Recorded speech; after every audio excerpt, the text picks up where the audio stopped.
ভাষা সৃষ্টির তত্ত্ব। মনুষ্য ঠোঁটে আদিতে ভাষা সৃষ্টি কিভাবে হলো বিজ্ঞান ঘটা করে দিয়েছ অনেক তত্ত্ব। একদিকে ডারউইন সাহেব বিবর্তন তত্ত্ব দিয়ে মানুষের বিবর্তন দিয়েছেন বুঝিয়ে, যা সমালোচনার ঊর্ধ্বে নয়।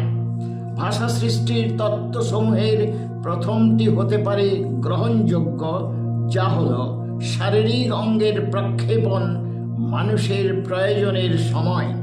এরপরেই আসে কত প্রশ্ন, কত সমালোচনা, কত মাথা চুলকানি বুঝে উঠতে কোন সূত্রটা সঠিক। সহস্র সহস্র ভাষার উৎপত্তির মূলে রয়েছে তাহলে কোন ইতিহাসটা?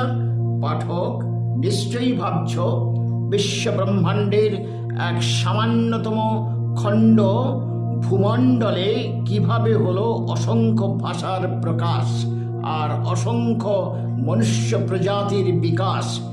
এ এক সত্যই জটিল জিজ্ঞাসা আজকের অত্যাধুনিক মানুষের কাছে। তবে যদি থাকে বিশ্বাস সেই অনাদি পুরুষের মায়াময় ছন্দময় দেবনাগরী ভাষায়, তাহলেই সব গোলমাল চুকে যায়, তত্ত্বফত্ত্ব সব ভোগে যায়।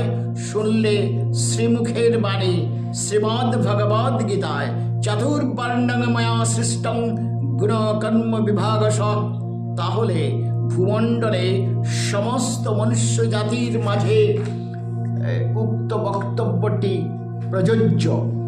অবশ্যই এর থেকে হয় প্রমাণিত এই সেই দেবতা নগরের ভাষা, যা সহস্র সহস্র ভাষায় হয়েছে রূপান্তরিত, অনুদিত, যা কোনো তত্ত্বেরই প্রামাণিকতার ধার ধারে না।